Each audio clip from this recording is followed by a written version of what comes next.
अब हम लोग उस टाइम में जाने वाले हैं जहां पर खून पसीने की मेहनत हम लोगों की होती थी, लेकिन उसका बेनिफिट कोई और ही लेता था। जी हाँ दोस्तों, हम लोग मॉडर्न हिस्ट्री स्टार्ट करने वाले हैं। पूरी सीरीज मॉडर्न हिस्ट्री के ऊपर होगी। एक एक मिनट की ये वीडियो होंगी जिसमें आपको काफी सारी नॉलेज मिलेंगी। और अगर आप 12th क्लास में हो तो ये आपके बहुत ज्यादा काम आने वाली है। अगर आप सीयूटी की प्रिपरेशन कर रहे हो तो ये आपके बहुत काम आने वाली है। अगर आप एसएससी की प्रिपरेशन कर रहे हैं तो ये आपके बहुत काम आने वाली है। अगर आप हिस्ट्री में इंटरेस्टेड हैं तो फटाफट से आप पेन और कॉपी ले लीजिए, आपके नोट्स के बहुत ज्यादा काम आने वाले हैं। हम लोग स्टार्ट करते हैं इस वीडियो को।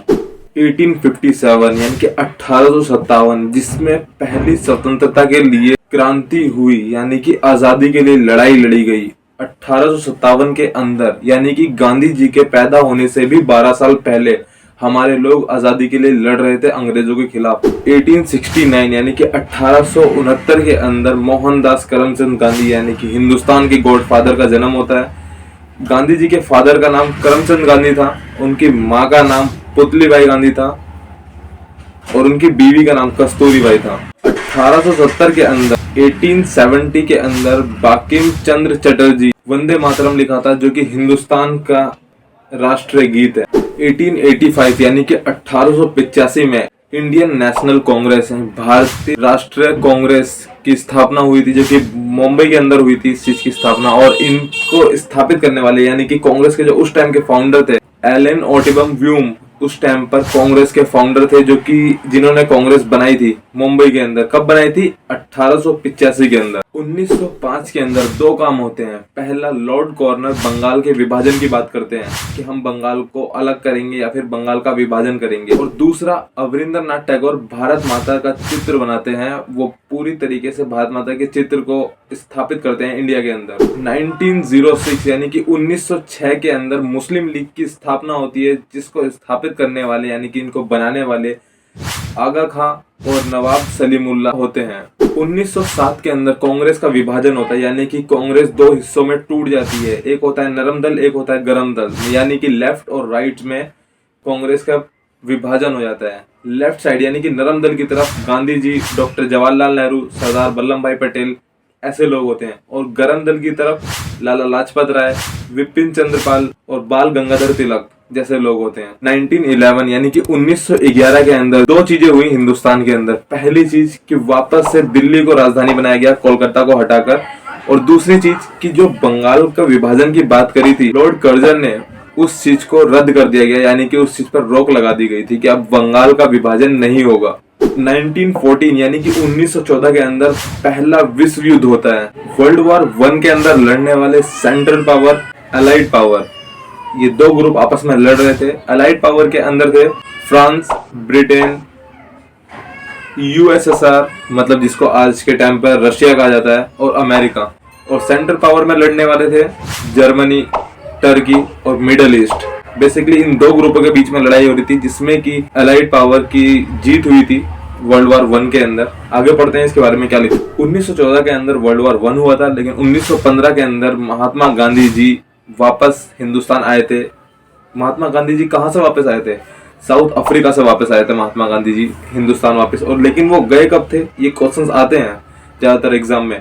वो गए थे 1893 में एक इंडियन वकील के तौर पर, जिन्होंने वहां पर जाकर कुछ आंदोलनों में साथ भी दिया था। महात्मा गांधी जब साउथ अफ्रीका गए थे, वहां पर उन्होंने नस्ल भेद के खिलाफ आंदोलन करे थे, जिसमें उनके साथ थे नेल्सन मंडेला, जिनका नाम आप सबने सुना होगा, जिनको 28 साल तक जेल के अंदर रखा गया था प्रॉपर। और जब अफ्रीका आजाद हुआ, यानी कि 1994 1994 के अंदर जब अफ्रीका आजाद हुआ, तो वो पहले ब्लैक प्रेसिडेंट बने, नेल्सन मंडेला। और जब ये आंदोलन जीत में बदला, उस टाइम पर गांधी जी के नाम के आगे महात्मा लग चुका था। और जब गांधी जी हिंदुस्तान आए 1915 में, तो उन्होंने 3 प्रमुख आंदोलनों में हिस्सा लिया। पहला 1916 से 1917 के बीच में चंपारण में, यानी कि बिहार के अंदर नील की खेती होने वाली चीजों पर जो टैक्स लगाया जा रहा था, जो भी उनके लिए प्रॉब्लम हो रही थी, गांधी जी ने उसके खिलाफ प्रोटेस्ट करा। और 1917 के अंदर खेड़ा आंदोलन, जो कि गुजरात के अंदर हुआ था। और 1918 के अंदर अहमदाबाद में होने वाले मील पर आंदोलन किया था, जो कि सूती कपड़े को लेकर था। और 1918 के अंदर वर्ल्ड वॉर 1 यानी कि प्रथम विश्व युद्ध समाप्त हो चुका था, जिसमें कि इंडिया के सोल्जर भी गए थे ब्रिटेन की तरफ से लड़ने के लिए मिडिल ईस्ट के खिलाफ। इसलिए गए थे क्योंकि अंग्रेजों ने इस चीज की श्योरिटी दी थी कि अगर आपके फौजी हमारे साथ लड़ते हैं तो हम आपको एक संपूर्ण भारत दे सकते हैं या फिर आपकी शर्तों को कबूल कर सकते हैं। हमारे कुछ सोल्जर गए थे वहां पर लड़ने के लिए, काफी सोल्जर्स मारे भी गए, लेकिन उसके बाद हमें जो गिफ्ट मिलता है वो मिलता है 1919 में काला कानून पास करा जाता है, जिसमें ना दलील, ना वकील और ना कोई अपील।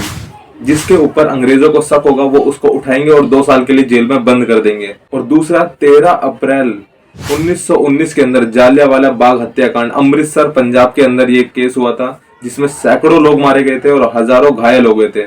जालियांवाला बाग हत्याकांड में गोली चलवाने वाले जो जर्नल थे अंग्रेजों की तरफ से, उनका नाम था जनरल डायर। आप ये नाम याद रखना, ज्यादातर एग्जाम में आते रहते हैं। 1919 के अंदर तीसरी चीज ये होती है कि खिलाफत आंदोलन स्टार्ट हो जाता है। पहला काला कानून, दूसरा जालियांवाला बाग हत्याकांड और तीसरा एक खिलाफत आंदोलन। इस खिलाफत आंदोलन को शुरू करने वाले अली ब्रदर्स के नाम से इनको जाना जाता है, जिसमें ये 2 भाई थे, मोहम्मद अली और शौकत अली, जिन्होंने इस प्रोटेस्ट को उठाया था, यानी कि इस आंदोलन को उठाया था खिलाफत में। खिलाफत आंदोलन क्यों हो रहा था? क्योंकि टर्की के अंदर जो इस्लाम के खलीफा थे उनको हटाने की तैयारी हो रही थी और उस चीज के लिए प्रोटेस्ट कराया जा रहा था कि उनको ना हटाया जाए। 1920 के अंदर असहयोग आंदोलन, जो कि गांधी जी के थ्रू कराया जाता है बेसिकली, कि अब हम अंग्रेजों की कोई बात नहीं मानेंगे, इनका काम नहीं करेंगे, और जो भी ये कह रहे हैं हम इस पे नहीं मानेंगे, लेकिन प्यार से इनके खिलाफ कुछ भी नहीं करेंगे, कोई तोड़फोड़ नहीं, कोई लड़ाई नहीं, कुछ ऐसा नहीं। लेकिन गांधी जी को एक अच्छी खासी पॉपुलेशन चाहिए थी। एक तरफ तो उनकी पॉपुलेशन तैयार हो चुकी थी, लेकिन दूसरी तरफ नहीं हो पा रही थी, तो उन्होंने खिलाफत आंदोलन को अपने साथ जोड़ा ताकि एक अच्छी खासी पॉपुलेशन इनके साथ इकट्ठा हो सके। दोनों प्रोटेस्ट एक साथ मिले और फिर ये आंदोलन होना स्टार्ट हुआ। खिलाफत आंदोलन और असहयोग आंदोलन दोनों एक साथ जुट हो गए थे। खिलाफत आंदोलन और असहयोग आंदोलन सही चल रहा था, तभी 5 फरवरी 1922 के अंदर उत्तर प्रदेश के गोरखपुर जिले के अंदर चोरी चौरा नामक जगह पर जो लोग प्रोटेस्ट कर रहे थे, यानी कि जो लोग आंदोलन कर रहे थे, उनमें से कुछ लोग पुलिस थानों को जला देते हैं, पुलिस स्टेशनों को जला देते हैं, जिसमें काफी पुलिस वालों की मौत हो जाती है। इस वजह से इस प्रोटेस्ट को रोक दिया जाता है और गांधी जी को जेल हो जाती है। 9 अगस्त 1925 में काकोरा कांड होता है, जिसमें कि अंग्रेजों की एक अच्छी खासी भरी पूरी ट्रेन जा रही होती है, जिसमें हथियार होते हैं, पैसे होते हैं, गोल्ड होता है, और इसको लूटा जाता है क्रांतिकारियों द्वारा। मतलब कि जो लोग आंदोलन कर रहे थे उनके खिलाफ, मतलब वो लोग इस ट्रेन को लूट लेते हैं। 1928 के अंदर एक और आंदोलन होता है, प्रोटेस्ट होता है कि साइमन वापस जाओ, गो बैक साइमन। अभी साइमन कौन थे? साइमन बेसिकली अंग्रेजों की तरफ से बुलाया हुआ एक संगठन था, एक ग्रुप था, जो कि ये चीज चेक कर रहा था कि काला कानून या फिर जो जो इन्होंने कानून बनाया अंग्रेजों ने इंडियंस के खिलाफ, वो चीज सही चल रही है या फिर इसमें कोई और चेंजिंग तो नहीं करनी है या फिर इसे और स्ट्रिक्ट तो नहीं करना है। बेसिकली इंडियन सोल्जर ने मदद करी थी वर्ल्ड वार 1 में और उसके खिलाफ ये गिफ्ट दिया जा रहा है इंडियनों को, तो इसके खिलाफ एक प्रोटेस्ट हो रहा था 1928 के अंदर, साइमन वापस जाओ। इस घटना के अंदर ब्रिटेन की तरफ से पुलिस वालों के थ्रू लाठीचार्ज स्टार्ट होती है, जिसमें लाला लाजपत राय, यानी कि जो कि कांग्रेस के राइट वे की तरफ से लीडर थे, उनकी डेथ हो जाती है। 8 अप्रैल 1929 में भगत सिंह, बुटकेश्वर दत्त, इन दोनों ने मिलकर असेंबली में एक बम फेंका था। बहरहाल उनका अटेंशन ये नहीं था कि वो अंग्रेजों को मारे, उन्होंने खाली जगह पर बम फेंका था ताकि इन अंग्रेजों को डराया जा सके। अगर भगत सिंह का मानना था कि अगर हमने इनको मारा तो हमारा गेम वहीं पे खत्म हो जाएगा, हम कुछ भी नहीं कर पाएंगे इंडियंस के लिए, उन्होंने इनको डराना सही समझा। बेसिकली इस घटना के बाद भगत सिंह को पकड़ लिया गया था और उन्हें जेल में भी डाल दिया गया था। और दूसरा कि 1929 के अंदर डॉक्टर जवाहरलाल नेहरू को कांग्रेस का अध्यक्ष नियुक्त कर दिया जाता है, मतलब बता दिया जाता है कि अब से कांग्रेस के अध्यक्ष डॉक्टर जवाहरलाल नेहरू हैं। 26 जनवरी 1929 को पहला स्वतंत्र दिवस बनाया जाता है हिंदुस्तान के अंदर।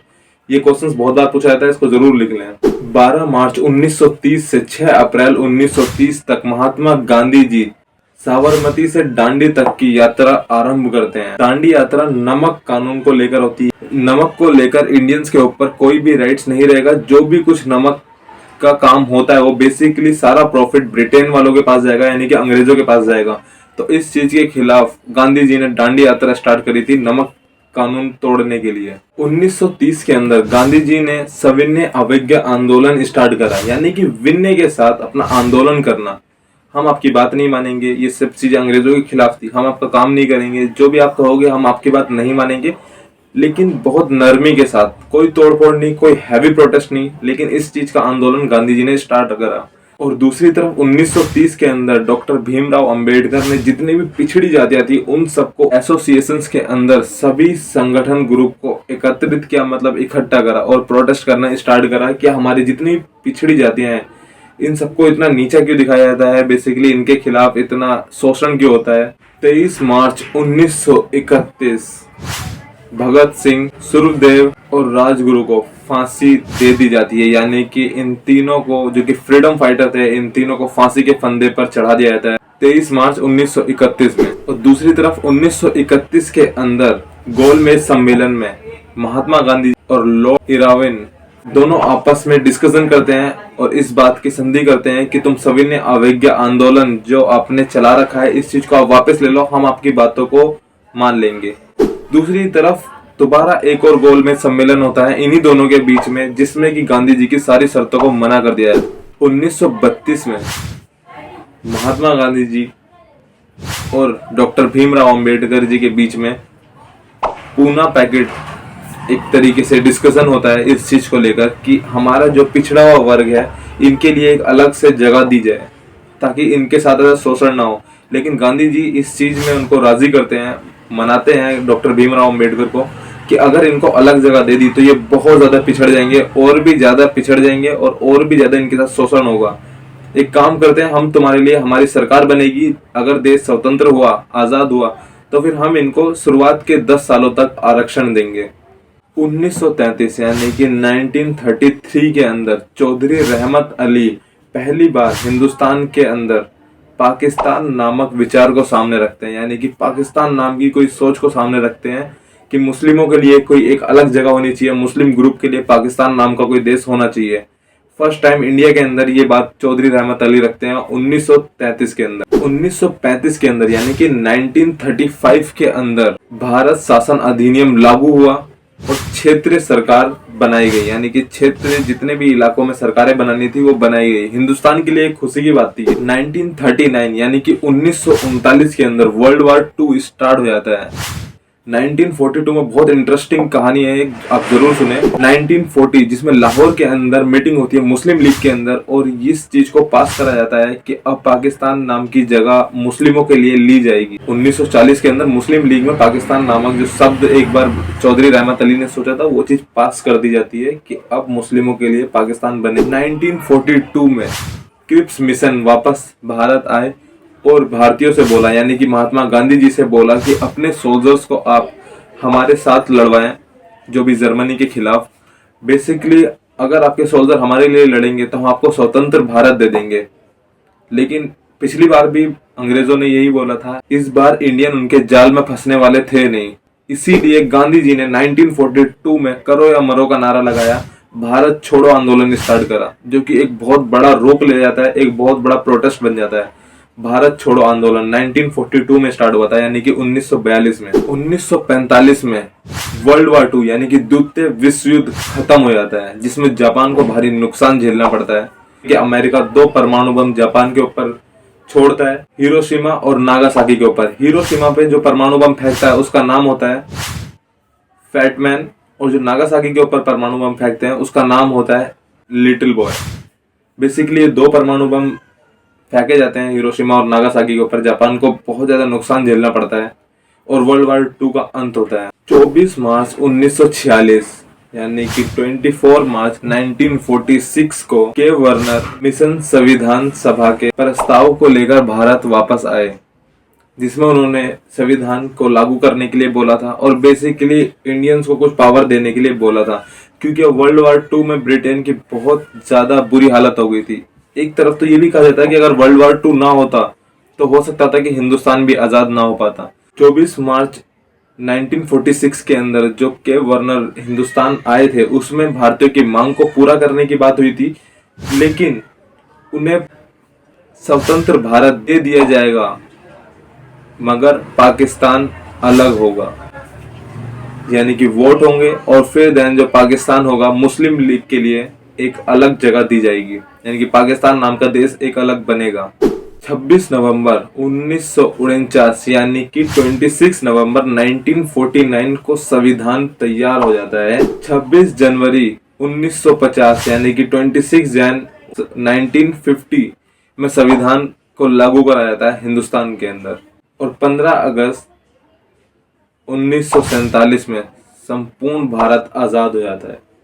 आपको ये सीरीज कैसी लगी, आपको ये वीडियो कैसी लगी, हमें कमेंट बॉक्स में जरूर बताएं। इसमें बहुत ज्यादा मेहनत थी, और आप लोगों को अगर ये थोड़ी भी नॉलेजेबल लगी हो तो हमें कमेंट बॉक्स में इस चीज का जरूर बताएं, और इस वीडियो को जरूर लाइक करें।